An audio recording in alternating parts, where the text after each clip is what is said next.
everybody. Happy new week. And most of you potentially are almost back to business, unless you're, of course, at home with your kids that are on school holidays and still juggling everything around the place, which is our situation here. But as of today, I do have my PA coming physically in the office in about an hour and a half's time. We've got our annual team meeting. There she is, watching from home. Hey, Viv. Hey, Jane. And yeah, we're officially kind of the team's back in the house at Denman HQ. And really excited to plan out. We've got a massive one-day masterclass that we're hosting for our authors tomorrow, first of 6 for this year. And yes, happy Monday to everybody. I have got up nice and early, you know, had my PT session, came back, did all the hair, all of that sort of stuff, and I'm ready, set for the week ahead. So I'm just going to do my quick share around this, around the place in the groups that this goes out to, and then we're going to get about the top. And my PT, we're talking about this morning as I was huffing and puffing as to why some people follow through on what they really want and why others don't, and what are the 10 reasons behind that. And I brainstormed that up just 5 minutes ago, and luckily I did come up with 10. But yeah, I'll talk a little bit more about yeah, human behavior and things you know, that go on within us as you know, as we strive towards our goals. All right, I've done my first share. I'm just going to do my second one and we'll be good to go.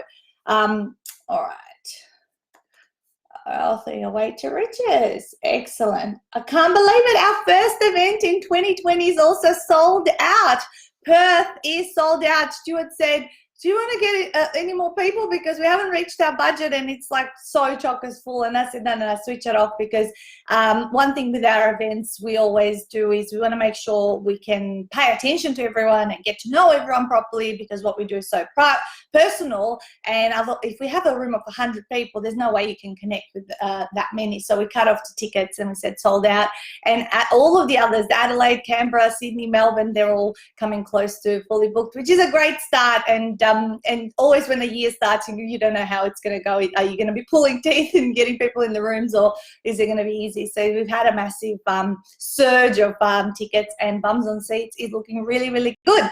All right, so let's get into this topic. We've got lots to cover. Let's see if I can fit it in one breath in the next half an hour about this topic, and why I said humans, because all of us at some point in our journey have wanted something really badly, but in some shape or form have either created obstacles, self-sabotaged, and haven't followed through. Or maybe we have tried doing something over and over and over again, but it has not worked, and it just keep coming short, okay, of the goal or whatever it is.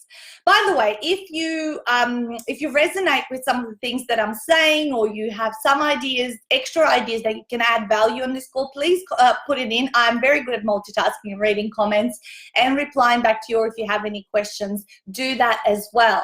All right, so in no particular order, I'm just gonna, you know, first of all, let's clarify why am I speaking about this topic, because I think you have to have some credibility behind what you, if you're going to teach something, that you have lived through it. And for the last 10 years, aside from having a background and a degree in psychology and psychophysiology, all the coaching qualifications, NLP, all that kind of stuff, I have observed thousands of people's behavior. Especially initially it was around a weight loss success journey. I've had my own weight loss journey, you know, before I started the business of losing the last 10 kilos, and that was the first niche. And now the last 7 years of people wanting to achieve a massive goal of writing their first book, and observing the behavior of those that successfully follow through and those that don't give themselves even the ability to say yes to this for themselves, yeah? And so by observing people and their, you know, their triggers, their fears and all that kind of stuff, this is how I have worked it out. And I also observe my own behaviors when I've wanted something a lot. You know, how do I what are my strategies and what do I think about things. So this is why I thought, why not bring in the culmination of the observations, the learnings, my own personal experience, and just give you guys maybe some food for thought this morning and for this week and moving forward for 2020 in terms of what it can mean for you, and finally for you to achieve one massive goal this year and not give up on yourself. All right, so number one is the reason why humans fail to follow through on what they really want is the reason because the constant search for the next magic bullet. Okay, I have seen this in this world of entrepreneurism whereby people will invest in a program and they will, you know, it'll be a really awesome, full of learnings and so much action, like, you know, something that will give you the tools to build a successful business. But on top of that, they continue every 5 minutes. It's just a bit of mayonnaise on that one, but let's say every few weeks or months to invest in yet another program, continuing to look for that magic bullet that's going to bring success or monetize their business and all that kind of stuff. Great one, Teresa. So this is on time for you in terms of bringing this topic to life. So constant search for the magic bullet and always investing in experts and solutions and shortcuts is what I do all of the time. But I don't do it in as like a very compact period of time because what I intend to do when I invest in a program, a person, you know, I stay on course until I have monetized and consumed all of the information, knowledge, expertise that they're sharing so that I don't overwhelm my brain. Because when we're receiving new information, the new information, first of all, sits in our frontal lobe. And what that does is it creates overwhelm until we have enough repetition of that information and we compartmentalize it to the back of the brain. When you compartmentalize it to the back of the brain, what happens is you can then start to receive new information and learn something new, right? So the strategy, rather than going this magic bullet, that magic bullet, and oh my God, all of a sudden I'm 60 to 80 grand in debt paying off all of these programs. I feel good about myself because I'm investing. They always say you should invest in yourself and all that kind of stuff. But is it serving you? Or are you perhaps suffering from this shiny object syndrome? Okay. And so be very mindful and thoughtful and step away from situations where perhaps your emotional state is highly aroused, and really consider whether or not you should take the next step with a particular program, a person, or what it is. Or have you got enough tools already that you have not accessed that you can access and put into action, more importantly? Because continuing to invest in the next magic bullet and not actually taking the actions of the people that are trying to help you reach that specific goal is not going to solve your problem, okay? Often humans, you know, some, not all, think they're doing something about their problem by paying someone else, but they're actually not doing anything about it. And I've seen this time and time again in the people and the things that I have delivered to clients, because they're massive goals. When it was weight loss, it was a massive thing to overcome all the triggers, self-sabotage, all of that sort of stuff that happens. And now when it's writing a book, all the fears, although I'm not good enough, you know, who am I to write my first book? All of that kind of stuff comes up, and I know what people go through and that struggle internally. All right, so the constant search for the magic bullet is number one. Number two, well, it was really, really tied into number one. I started already talking about it, but if I pay someone, my problem will go away, okay? So lack of ownership. So almost going, oh, well, if I pay expert X or coach B, you know, my problem will go away because I'm paying them, right?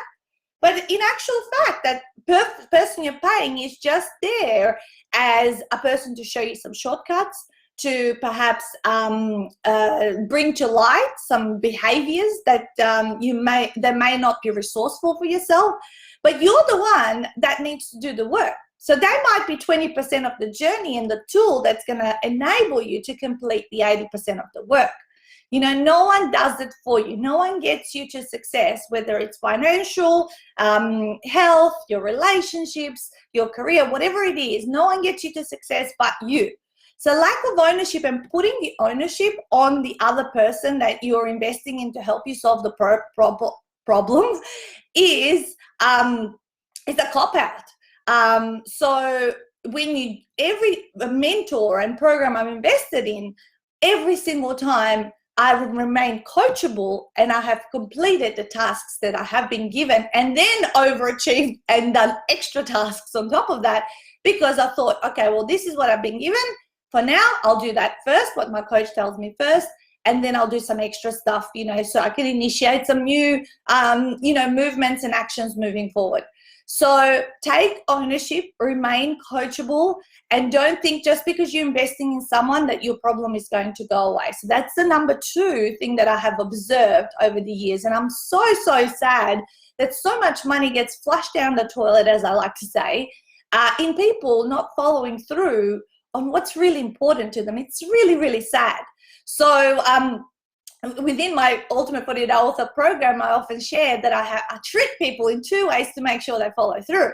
One way is that they're investing in everything start to finish, so they don't have to look for anyone else outside of the program. The second way, though, is I get them to pre-launch their book at the retreat and sell as many people, depending on their network, which means they're not just accountable to me and themselves and the group, but also the people that have sold their books at pre-launch. So I'm looking for ways always to trick the human brain into being backed up into a corner, which is resourceful, so that the person actually follows through. Because if you left people left to their own devices, a lot of the time they will find reasons, excuses, and ways to make up a story that's going to seem so real to them and so valid that it makes it a reality, and therefore they cop out of it. Okay, so that was reason number 2. Number 3 is they don't take a promise to self seriously. And this is one that I have been thinking about a lot lately. Is like the commitment and the promises that you make to yourself should always be the most do or die kind of things, whereby what I say to myself I'm going to do, I must do. Just like I would promise to a paying client. So, for example, I will often say, you turn up for a paying client, don't you, if you have a session or whatever it is. Oh, yeah, everyone, absolutely. Well, you need to turn up for yourself as well. Just like as if you're paying, you're getting paid for the time and the effort that you're going to put in for yourself.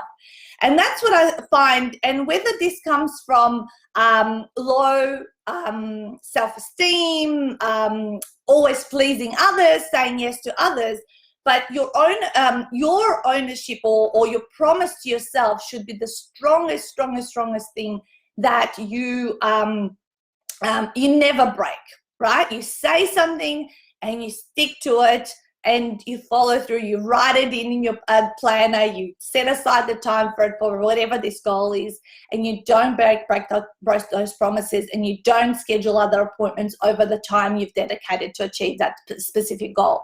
So just remember that, and that's something that I can't cheat myself. It's almost like if I don't do what I have said, I'd be very, very upset at myself.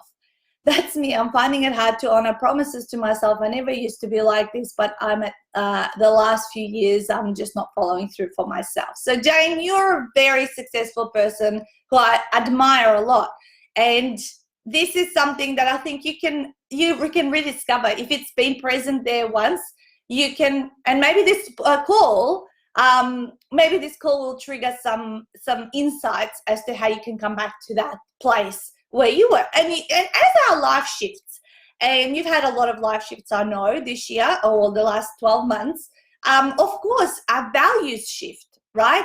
And priorities and what we used to think about ourselves, as people come in and out of our lives. So just be mindful of that. But again, don't create a story that's going to, give you that cop out not to be who we know you can be. Yeah. All right. Number 4. I've got it stuck here on my computer screen because I don't want to, look away from the camera too much. All right. So Number 4 is laziness, because deep down, a human being knows a journey to achieving a significant goal is going to be hard. As much as we go, I want this magic bullet, it was so easy to lose this weight or make gazillions of dollars of money and da-da-da-da. But deep down, we all know a journey to a significant goal is going to be hard. And it's going to be up and down and that squiggly line, not a straight kind of thing. And some of us perhaps, don't want to walk that. And we have got a lazy gene, right? For some things in my life, I have a lazy gene, yeah? For other things, I don't. And so, but if something's really, really important to you, you just got to really ask yourself, what, let me just stop and think and just ask myself, am I, do I have the lazy gene around this particular thing? Because deep down, I really, really know that it's going to be a, challenging journey, and it is going to be hard. And every beginning is hard, and it is awkward, right? Which leads me to one of the other points, which I'm going to connect with this one, which is lack of repetition to reach the point it gets easier and automatic. So every beginning is hard. A lot of you would have heard that was my mum's. That is my mum's ultimate insight for my life. Every beginning is hard. You start something new, she says every beginning is hard, and I should remember it. And so I take that on board whenever I'm starting some new massive goal and go, okay, it's going to be weird. It's going to be time consuming to begin with. All I'm going to think about is this and da-da-da-da. But if you just allow yourself that period of time to move through those initial hard stages and allow for enough repetition for this new goal that you want to achieve, then you're going to reach a stage of maintenance, or as it becomes kind of part of habit. Yeah. Beginning exercising regularly 4 times a week, 4.5 years ago for me, it was bloody hard. I always had to think about it. I always had to turn up. I had to push myself, all that. Do I find it hard to do it nowadays? No, I'm in complete repetition and accountability to myself and all that kind of stuff. So Teresa says that's me. Okay, so lack of repetition to reach the point it gets easier and automatic. So that's why one of the reasons why humans fail to follow through on what they really want. Okay, let's go another one. So okay, so another one is don't put the thing they want in their top 3 values. Okay, so say you want this really important goal to you, to achieve it. If you don't place it in your top 3 values, which is where you spend most of your time, money, effort, focus, right? You're not going to achieve it. If it's a number 7 or 8, guess what? You're going to allocate time, money, effort, thinking about it in whatever is in the top 3. For some people it might be a family, or really nurturing and taking care of their children. For other people it might be their health, it's number 1. For other people it might be their business, and so there's various values. And often I say and talk about this about writing a book. If you're not going to put it for a temporary period of time in your top 3 values, you are not going to finish writing your book. Okay, so in the last 7 days I've been writing a new book. With my virtual assistant. So Lindy and I, it was our 4-year anniversary on Saturday since she started working for me, and we decided to write a book together. So what did I do? Now, I know I've got 2 more weeks of school holidays, not as much regular, say, working hours. So I said, you know what? I'm going to write a chapter a day, and by the time the school holidays is done, it'll be done. So what I've pushed this writing of this book right in my top 3 values. I've got hanging out with my children because they're on school holidays. I've got writing the book, and I'm doing I don't know if you guys remember, but I did a 23-day detox 6 months ago, and we're doing it again now. We're on day 8. Okay, it requires a lot of focus and a lot of stubbornness and a lot of commitment. Yeah. And that's my 3rd thing. These are my top. All I'm thinking about is, when do I need to take my supplement? What are we doing with the kids today? And have I written my chapter for the day? Okay. How am I doing? I'm doing great. I have not done any mistakes on the detox because it's my top 3 values. I'm hanging out with my children with regular activities, if not every day, every second day. And I'm about on chapter 6 of the book. and I think I'm definitely going to finish it by Friday.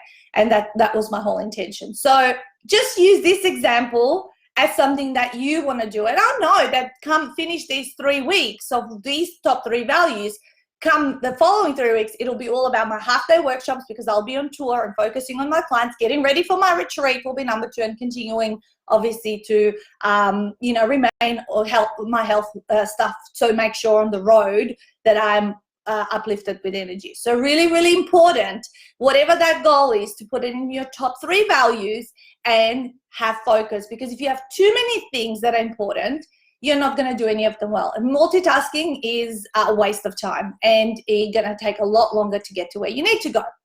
All right. I don't know what number it is, but here's another point that I have on my list here, is limiting beliefs around what you are capable of. Okay. So, can I detox with you guys? You'd be starting, 8 or 10 days behind. I can introduce you to the person that I'm doing this program with. Actually, Viv is doing it with us. So my PA, my hubby, and I are all on it. And actually today we're doing our lunch together and all that sort of stuff. So, yeah, Jay's saying I haven't been doing the top 3 values. I like that. Okay, good insight, right? Perfect. And they can shift in shorter periods of time of what it all means. So what did I just say? Limiting beliefs around what they are capable of, okay? So what is your belief around what you believe you can do? If you think something is impossible, well, you're going to be proven right. If you think something's possible, you'll be proven right again. And so I really, really challenge you to, work with someone on smashing some of those limiting beliefs.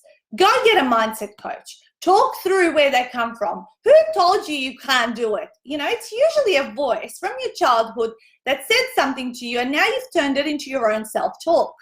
So who was it that said you couldn't do something, or that you weren't good enough, fast enough, smart enough, all of that kind of stuff? Who was it that told you that was not real? Okay? And how can you reframe it for yourself and create a more empowering belief about what is possible around this particular thing that you really want to achieve? So it's really, really crucial, guys, that you work on what those things are. And once you are able to start self-analyzing and coaching yourself, it'll be a lot easier moving forward. But we all have to go through an intense period of self-discovery and awareness to get to a point where you know who you are, what you want, how you do it, and what sometimes your limitations might truly be.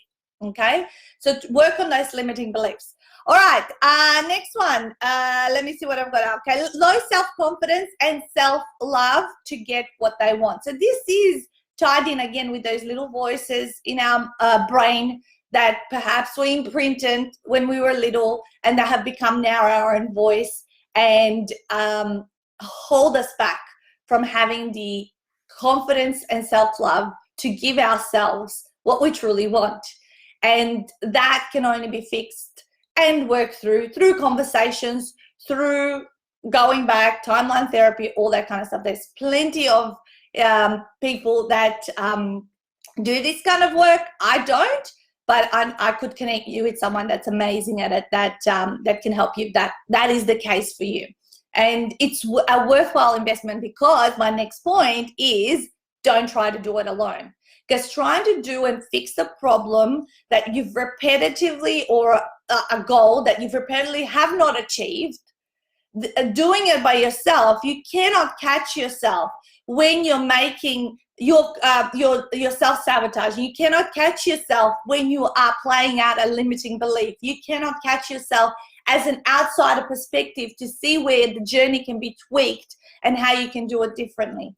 This is why also doing something for the first time is really important, that it's done with an expert, that it's done with someone who walks the path, because you recognize what you're doing, you don't know what you're doing.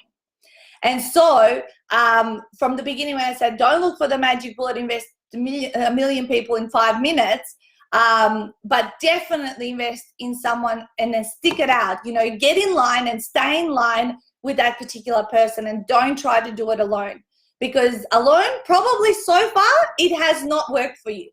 it has not worked for you, and you didn't have not achieved the goal, and you're now kicking yourself 5 or 10 years later that you have not done it.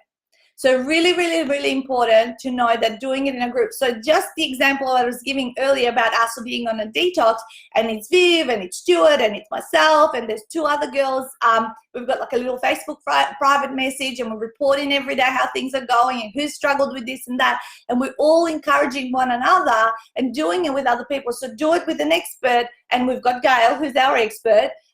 Who was the person who introduced me, and I've been in contact with, all of this time, and doing it with her second time around. So she's our expert coach and knows the ins and outs, has been doing this for longest from all of us.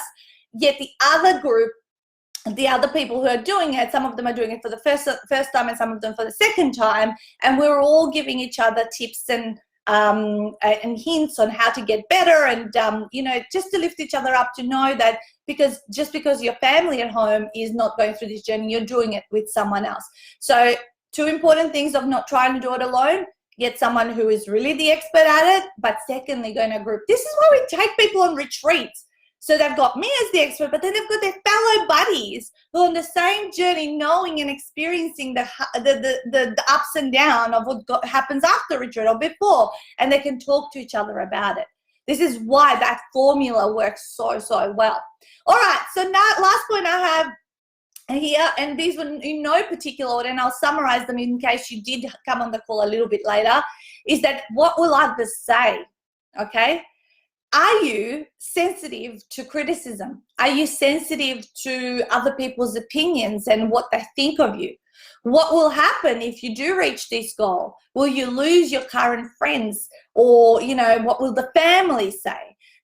Because we have really, one of our biggest fears is fear of not belonging. And if we don't belong to a tribe or family or friends and, associates that we are comfortable with, it can really stuff up what you're doing and what you want to achieve. The tall poppy syndrome, we all know about it in Australia, and how it works and how it can hold a lot of people back. So one thing I'm going to say about criticism and other people is that they may criticize, or they may start to be uncomfortable with the changes that you're making, but if you just stick it out, you will see that you will inspire those people, and your tribe might start to leave you, but then they come back in, and then I'm only talking from personal experience. I felt like everyone was gone, and I started building a new friendship group, social group, whatever, networking group. But as the time progressed, after 2 or 3 years, as I showed myself and started displaying more success and actually getting results for all the hard work I was doing, everyone wanted to know, how did you do it? Nat, we've seen you, we weren't sure no one was talking at the beginning. Even my own family were quiet as a mouse in the background. They never said I couldn't do it, or couldn't invest in this, or couldn't invest in that, but they quietly just watched and see me display a massive obsession and focus on creating a business that would be, what it is today. And as the time progressed, though, more and more of them became involved, and now they're employed by the business. My husband, my mom, often my father-in-law gives lots of tips and advice of what I should be doing to continue growing my business. He's 75, and and they come back in. So don't be scared of that. You might be lonely for a short period of time, but success is the best revenge, I always say. And it's not revenge in any shape or form in the bad sense of the word, but it's going to help you. And just think, if you can help inspire your immediate circle of influence, those that are around you that you love and you appreciate, just think how much different your life of those around you will also look like in time.